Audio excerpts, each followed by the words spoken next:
Muy buenas y bendecidas noches, señores. ¿Qué tal? ¿Cómo están? Ya estamos nuevamente aquí. Padre, en el nombre de Cristo te damos gracias por la bendición que nos da, Señor, esta nueva oportunidad de poder transmitir tu palabra, de poder leer tu palabra, Señor, y que hoy haga huella en nuestro corazón. Asimismo, te pedimos que hoy lleves muchos más a ti, Señor, que doblen toda rodilla delante de ti y que confiesen que tú eres el Señor de señores y Rey de reyes.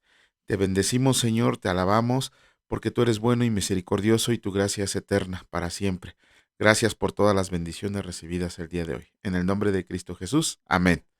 Bueno, vamos a comenzar. Ya ayer leímos tres capítulos del libro de Éxodo medio extensos. Bueno, el último estuvo bastante extenso.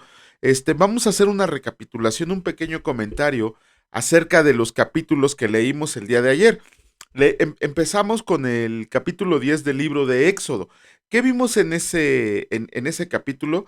Vimos la octava y la décima plaga. La octava plaga fue la de langostas.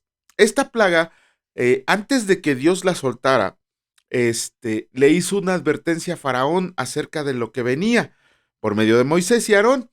Y pareciera ser, conforme fuimos leyendo, que Faraón estaba ya como doblegándose para dejarlos ir. Y de hecho le dijo a Moisés y Aarón que sí irían, pero solamente los varones. Se tenían que quedar todos los niños y mujeres con todo el ganado.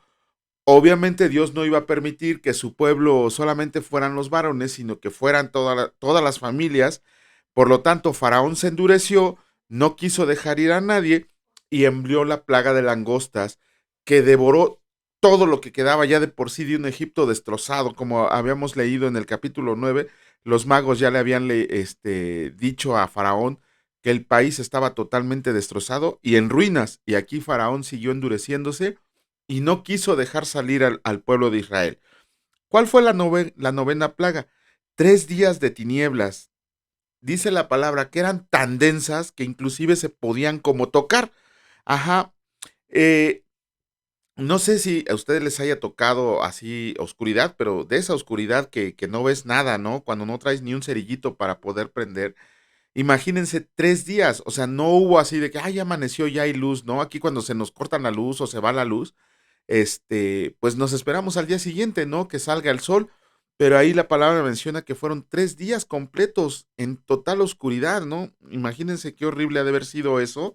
Y obviamente después de esa plaga, Faraón se doblegó y le dijo a Moisés y a Aarón que sí los iba a dejar ir con sus familias, pero tenían que dejar el ganado, o sea, siempre les estaba poniendo como condiciones. Obviamente Moisés y Aarón le dijeron que no era posible dejarles el ganado porque sino que iban a sacrificar en nombre del Señor. Y ahí vemos también que Faraón lo pudo haber hecho como una garantía de que regresaran por su ganado o para enriquecerse él más. Ya no tenían nada el pueblo de Egipto. Empezamos con enseguida que acabó el 10, pues obviamente seguimos con el capítulo 11 y, híjole, ¿cómo se llama? Empieza el capítulo 11 con la fiesta de la Pascua y la muerte de los primogénitos. Ajá.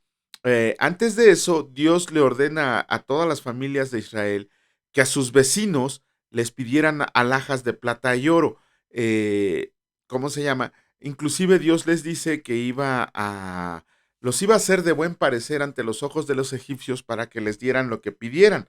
Ajá.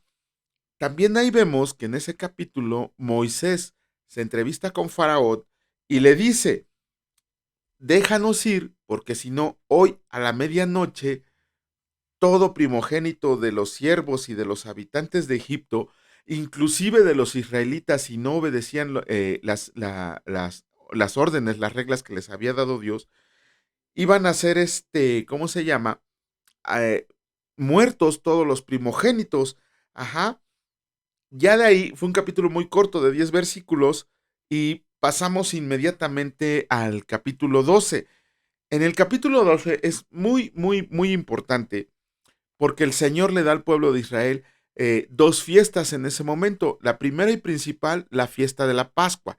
La fiesta de la Pascua en hebreo es Pesaj, que significa pasar. Y realmente es lo que Dios hizo, literalmente es lo que Dios hizo. Cuando les ordenó que untaran con sangre de cordero los dinteles y los marcos de la ventana para que el ángel de la muerte pasara de largo. Eso es lo que significa la fiesta de la Pascua, ¿no? Y también ahí podemos darnos cuenta de cómo fueron la muerte de los primogénitos de todo Israel, que no hubo una sola casa en Israel que no estuviera lamentándose por la muerte de los primogénitos. ¿Por qué hacemos tan corto este comentario de algo verdaderamente importante como es la fiesta de la Pascua? Porque les quiero anunciar tres cosas. La primera de ellas es que vamos a iniciar el día lunes con una pequeña serie de videos cortos realmente de 15, 20 minutos, eso es lo que llamo corto, ¿no? Acerca de los apóstoles, quiénes eran los apóstoles, cómo eran, de dónde venían y cómo terminaron sus vidas, de qué manera sirvieron a Jesucristo. Esa es la primera de la cual se va a encargar su servidor. Mi esposita amada se va a encargar de darles una serie de videos acerca de 12 mujeres extraordinarias de la Biblia. De hecho, hay muchísimos personajes interesantes de la Biblia y esperemos en Dios que nos permita darles una pequeña semblanza o biografía de cada uno de esos hombres importantes o mujeres importantes. Pero el lunes iniciamos con la serie de videos acerca de los 12 apóstoles y vamos a hacer también una serie de videos acerca de las 12 mujeres extraordinarias. Ambos temas están basados en dos libros de John MacArthur. Los videos de los apóstoles está basado en el libro de John MacArthur llamado 12 hombres extraordinarios. Y el de 12 mujeres extraordinarias está basado también en un libro del pastor John MacArthur que se llama así precisamente, 12 mujeres extraordinarias. Pero también no podemos asegurarles que los podemos hacer diario. Sí los vamos a hacer seguido. Pero una vez que terminemos con esa serie de videos, vamos a iniciar también con una serie de videos acerca de las fiestas judías, porque son importantísimas, porque cada una de las fiestas judías representa la vida de Jesucristo, es una tipificación de Jesucristo, era una sombra de lo que había de venir, dice la palabra de Dios. Entonces, por eso no quisimos extendernos tanto en este comentario. Lo que sí les vamos a comentar es, como les habíamos prometido, es que una vez que acabáramos con la mención de las 10 plagas, les íbamos a señalar a qué dioses fueron vencidos por medio de nuestro Dios Padre Todopoderoso. Vimos que la plaga de sangre no solo afectó al pueblo egipcio, sino afectó también al pueblo de Israel. Ahí fueron vencidos dos dioses, Hapi, que era el espíritu del Nilo, y Num, que era el guardián del río el Nilo. Después vino la plaga de ranas. Esa también afectó al pueblo de Israel y fue vencido un dios llamado Heket, que se representa por medio de una cabeza de rana y era el dios de la fertilidad. Después vino la plaga de piojos, también afectó al pueblo de Israel. Esa plaga venció a los sacerdotes, porque como leemos en la palabra de Dios, a los sacerdotes egipcios no pudieron reproducir piojos. Vino la plaga de moscas. De ahí en adelante ya ninguna plaga afectó al pueblo de Israel. La plaga de moscas está representada por un dios llamado Huachet, que es es una mosca y ellos la tenían como una divinidad, de hecho es el dios de las moscas. Después vamos a ver que se degeneró ese Huachet en un dios llamado Balzebub. Vino la plaga de la enfermedad del ganado. Ahí fue vencido el dios Apis, que precisamente era el dios de la ganadería. Después fueron la plaga de úlceras. Esa no afectó al pueblo de Israel y fue vencido un dios llamado Sahmet, que es el dios de la sanidad para el pueblo egipcio. Vino la plaga de granizo y rayos, no afectó al pueblo de Israel y fue vencido el dios Set, que era el protector de las cosechas. ¿Se acuerdan que con eso se acabó el lino y la cebada? Después, como vimos hace ratito en el capítulo 10, vino la plaga de langostas. Ajá, ¿qué dios fue vencido egipcio en ese momento? La diosa Isis, que era la diosa de la vida. Después vino la plaga de oscuridad, tampoco afectó al pueblo de Israel, y fue vencido el dios Ra, el dios del sol. Después vino la muerte de los primogénitos. Esa no aplicó al pueblo de Israel siempre y cuando hubieran cumplido con las órdenes que el Señor le había dado. En esa plaga se venció al dios Osiris, uno de los dioses principales, que era el dador de vida, y también en todas las plagas se venció a Faraón, porque Faraón estaba considerado como una deidad. Por eso el Señor, cuando inició las plagas, le dijo a Moisés que por medio de las plagas se iba a mostrar su poder, que no hay ningún Dios que ni siquiera esté a la par de él. Vimos aquí que venció a 10 dioses egipcios sin ningún problema, porque ningún mago, ningún dios pudo revertir el daño que se había causado, y no solo a los dioses, sino también venció a Faraón, el cual estaba considerado como una deidad dentro del pueblo egipcio. Bueno, muy pequeño el comentario. Si Dios lo permite, algún día estaremos dando mucho más amplio el comentario. Sí, hay más tiempo que vida, dicen en este mundo. Vamos a comenzar con la lectura. En esta ocasión solamente nos tocan 2 capítulos del libro de Éxodo. Comenzamos con el capítulo 13 y escrito está: consagración de los primogénitos. El Señor habló a Moisés diciendo: conságrame todo primogénito, cualquiera que abre matriz entre los hijos de Israel, así de los hombres como de los animales, mío es. Y Moisés dijo al pueblo: tengan memoria de este día en el cual han salido de Egipto, de la casa de servidumbre, pues el Señor los ha sacado de aquí con mano fuerte. Por tanto, no comerán leudado. Ustedes salen hoy en el mes de Abib, y cuando el Señor te hubiera metido en la tierra del Cananeo, del Eteo, del Amorreo, del Ebeo y del Jebuseo, la cual juró a tus padres que te daría, tierra que destila leche y miel, harás esta celebración en este mes. 7 días comerás pan sin leudar, y el 7º día será fiesta para el Señor. Por los 7 días se comerán los panes sin levadura, y no se verá contigo nada leudado, ni levadura en todo tu territorio. Y lo contarás en aquel día a tu hijo, diciendo: se hace esto con motivo de lo que el Señor hizo conmigo cuando me sacó de Egipto. Y te será como una señal sobre tu mano, y como un memorial delante de tus ojos, para que la ley del Señor esté en tu boca. Por cuanto con mano fuerte te sacó el Señor de Egipto, por tanto, tú guardarás este rito en su tiempo de año en año. Y cuando el Señor te haya metido en la tierra del Cananeo, como te ha jurado a ti y a tus padres, y cuando te lo hubiera dado, dedicarás al Señor todo aquel que abre matriz, asimismo todo primer nacido de tus animales. Los machos serán del Señor, mas todo primogénito de asno redimirás con un cordero, y si no lo redimes, quebrarás su cerviz. También redimirás al primogénito de tus hijos.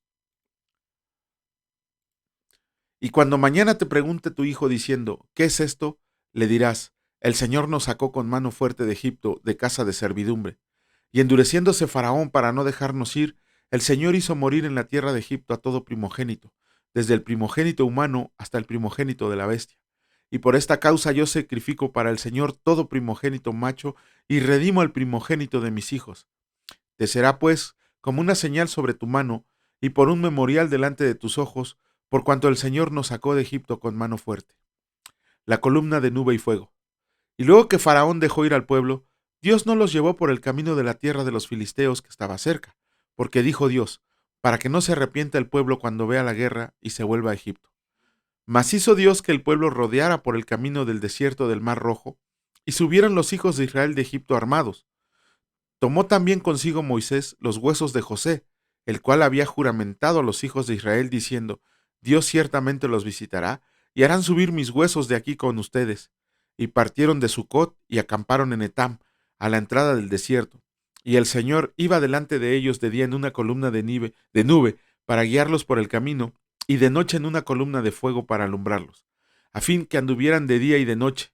Nunca se apartó de delante del pueblo la columna de día ni de noche la columna de fuego. Capítulo 14. Escrito está: los israelitas cruzan el Mar Rojo. Habló el Señor a Moisés diciendo: di a los hijos de Israel que den la vuelta y acampen delante de Pi Hairot, entre Migdol y el mar hacia Baal Zephón.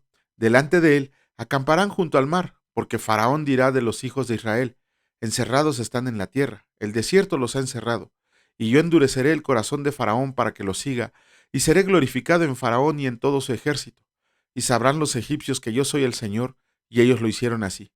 Y fue dado aviso al rey de Egipto que el pueblo huía, y el corazón de Faraón y de sus siervos se volvió contra el pueblo, y dijeron: ¿cómo hemos hecho esto de haber dejado ir a Israel para que no nos sirva?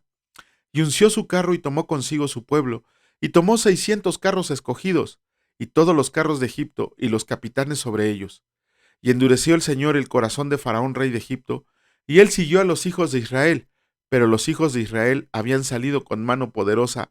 Siguiéndolos pues los egipcios, con toda la caballería y carros de Faraón, su gente de a caballo y todo su ejército, los alcanzaron acampados junto al mar, al lado de Pi Airot, delante de Baal Zephón. Y cuando Faraón se hubo cercado, los hijos de Israel alzaron sus ojos, y he aquí que los egipcios venían tras ellos, por lo que los hijos de Israel temieron en gran manera y clamaron al Señor, y dijeron a Moisés: ¿No había sepulcros en Egipto que nos has sacado para que muramos en el desierto? ¿Por qué has hecho así con nosotros que nos has sacado de Egipto? ¿No es esto lo que te hablamos en Egipto diciendo: déjanos servir a los egipcios? Porque mejor nos fuera servir a los egipcios que morir nosotros en el desierto.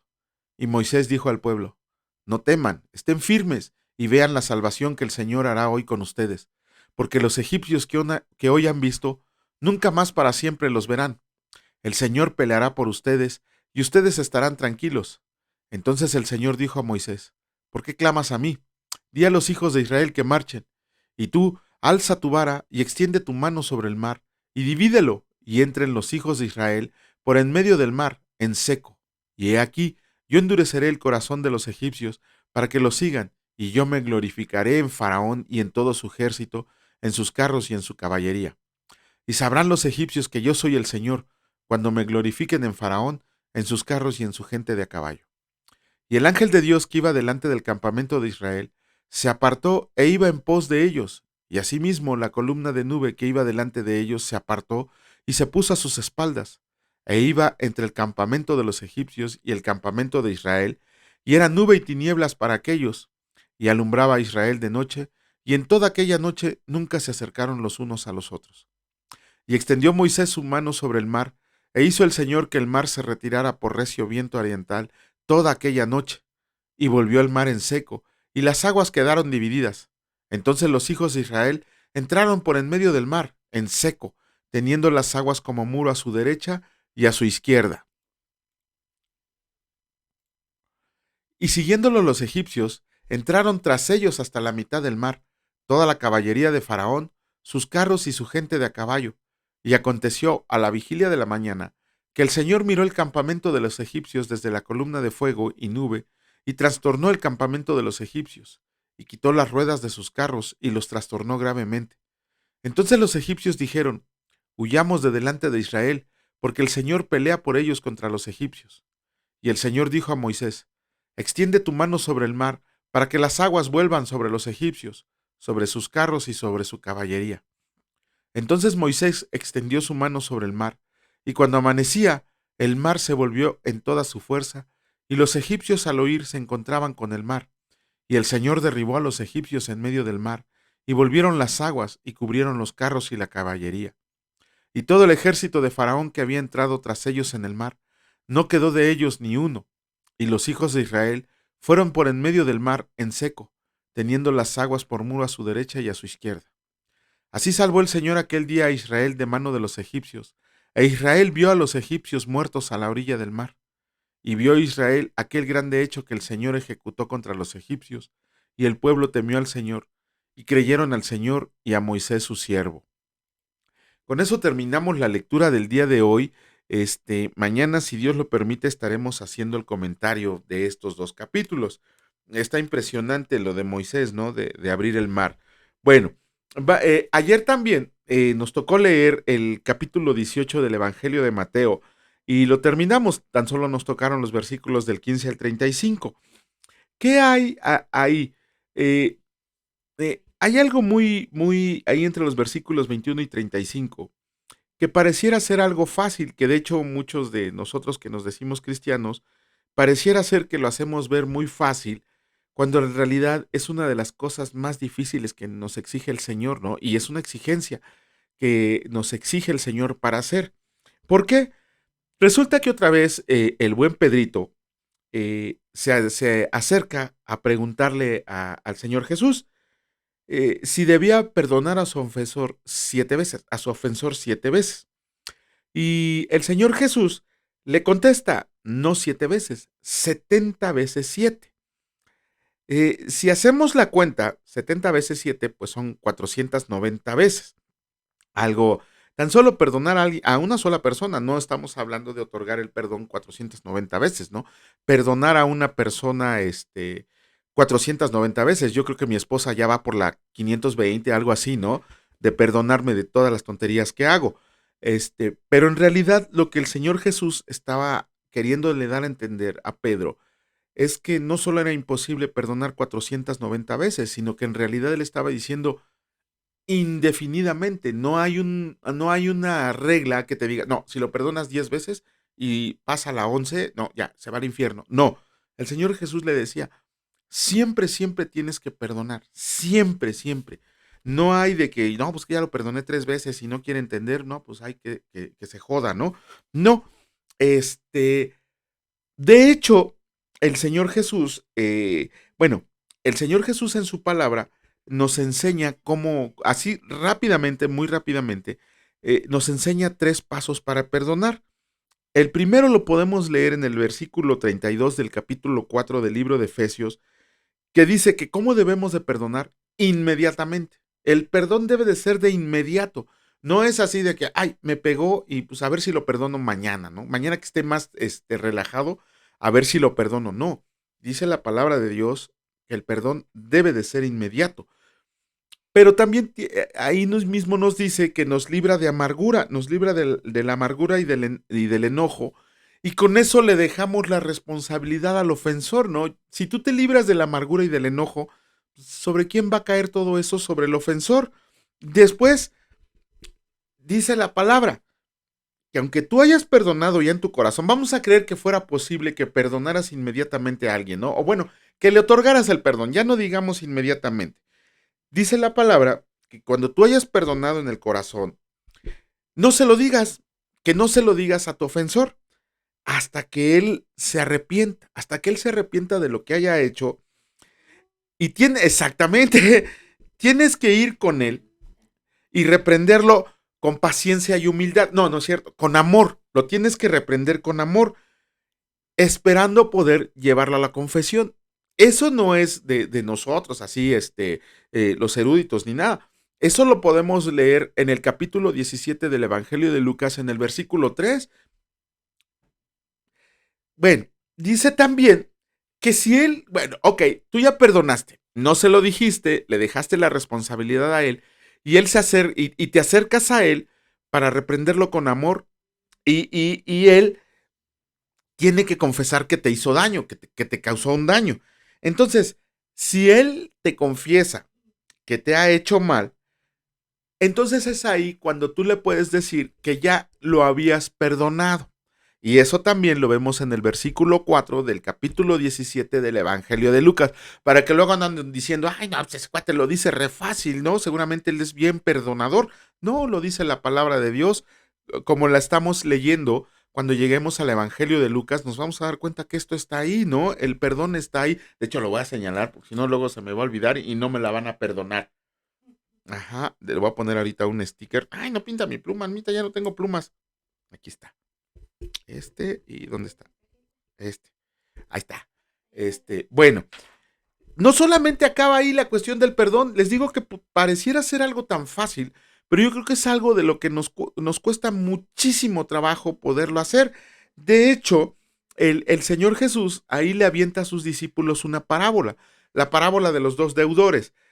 Dice ahí que un cuate le debía a su señor 10,000 talentos de oro. No, a lo mejor podrían decir ustedes, pues es que es poquita lana, ¿no? Les voy a poner un ejemplo. El ingreso, en el tiempo de Jesús, el ingreso al año de toda la ciudad de Galilea, solo era de 300 talentos. De 300 talentos. Imagínense, todos los productos de Galilea que se vendían, todo lo que se vendía, solamente entraba a las arcas de Galilea 300 denarios, y este cuate debía 300 talentos entraba, y este cuate debía 10,000 talentos.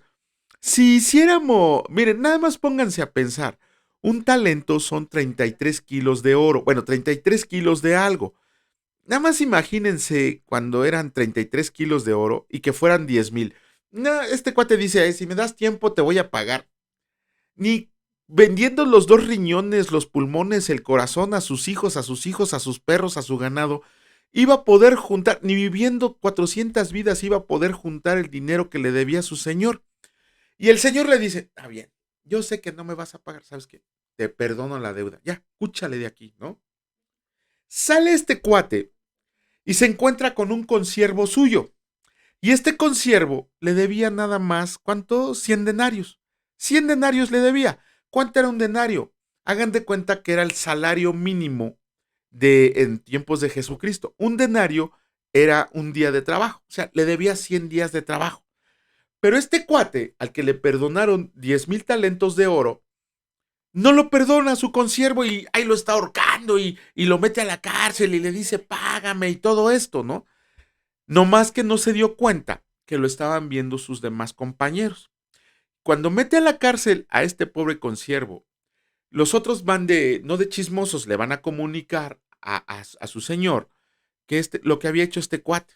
Y el señor, bien enojado, manda por y le dice, siervo malo y malvado, ¿no te perdoné yo todo lo que me debías?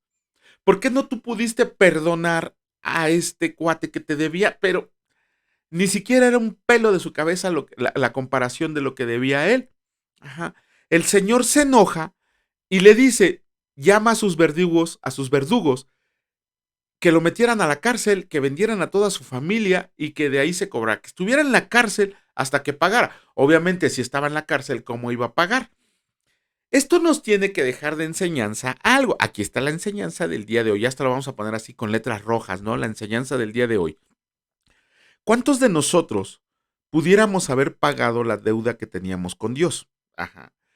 Por ese perdón que nos dio. ¿Cuántos de nosotros? Por ahí muchos van a decir, no, es que si me porto bien, no, es que si sigo la ley, no, es que si hago esto, que ya no, ¿verdad? No, que ya no cometo pecado, con eso ya pago la deuda. No, absolutamente nadie de nosotros puede pagar la deuda que teníamos con el Dios Padre Todopoderoso. Simple y sencillamente, no podíamos juntar cantidad de obras suficientes, cantidad de dinero suficientes, cantidad de acciones suficientes para poder pagarle al Señor todo lo que habíamos hecho por nosotros.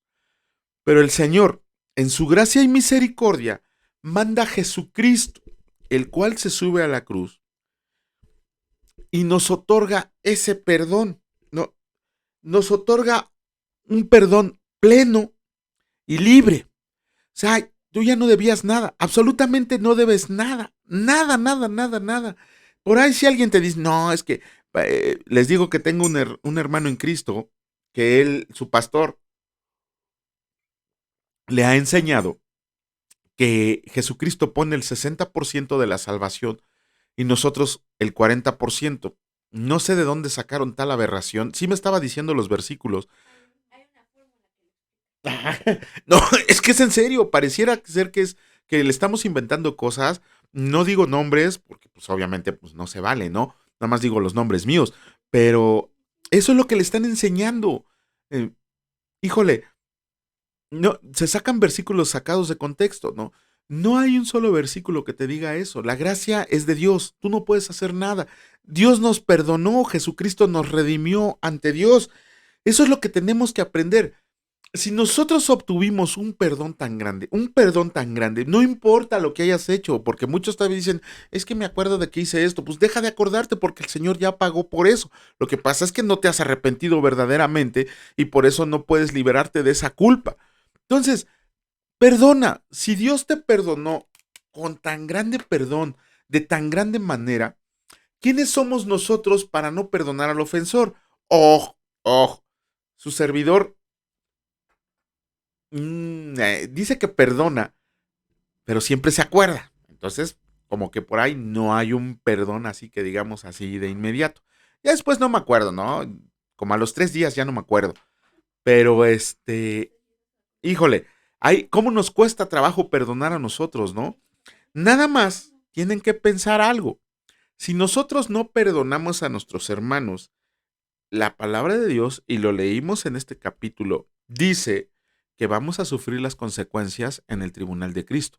Aguas cuando no queremos otorgar el perdón. Eso debe de ser no solo un aliciente, ¿no?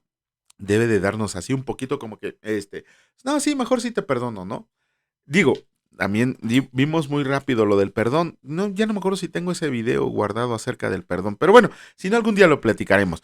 Vamos a continuar con la lectura. En esta ocasión nos toca iniciar con el capítulo 19 del Evangelio de Mateo y solamente 15 versículos. Y escrito está, Jesús enseña sobre el divorcio. Aconteció que cuando Jesús terminó estas palabras, se alejó de Galilea y fue a las regiones de Judea, al otro lado del Jordán, y le siguieron grandes multitudes y los sanó ahí. Entonces vinieron a él los fariseos, tentándole y diciéndole, ¿es lícito al hombre repudiar a su mujer por cualquier causa? Él respondiendo les dijo, ¿no han leído que el que los hizo al principio, varón y hembra los hizo? Y dijo, por esto el hombre dejará padre y madre, y se unirá a su mujer, y los dos serán una sola carne. Así que no son ya más dos, sino una sola carne. Por tanto, lo que Dios juntó, no lo separe el hombre. Le dijeron, ¿por qué, pues, mandó Moisés dar carta de divorcio y repudiarla? Él les dijo, por la dureza de su corazón. Moisés les permitió repudiar a sus mujeres, mas al principio no fue así. Y yo les digo que cualquiera que repudia a su mujer, salvo por causa de fornicación, y se casa con otra, adultera, y el que se casa con la repudiada, adultera. Le dijeron sus discípulos, si es así la condición del hombre con su mujer, no conviene casarse. Entonces él les dijo, no todos son capaces de recibir esto, sino aquellos a quienes es dado. Pues hay eunucos que nacieron así del vientre de su madre, y hay eunucos que son hechos eunucos por los hombres, y hay eunucos que asimismo se hicieron eunucos por causa del reino de los cielos. El que sea capaz de recibir esto, que lo reciba. Jesús bendice a los niños.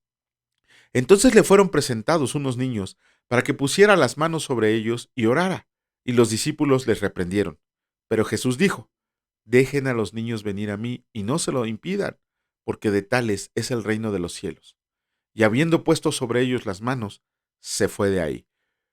Con eso terminamos las lecturas del día de hoy. Nada más llévense como conclusión todos aquellos cristianos que no se quieren casar, que aquí el Señor bien claramente nos está diciendo que el matrimonio es para hombres, no para payasos. Entonces, señores que están ahí todavía, que están viviendo desde hace muchos años con su mujer sin casarse bajo bajo el orden de Dios, pues analícenlo, ¿no? A ver si es cierto que somos varones del reino.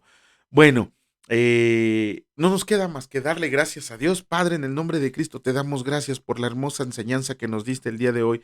Gracias por permitirnos leer, Señor, por llevar tu palabra a muchos lugares.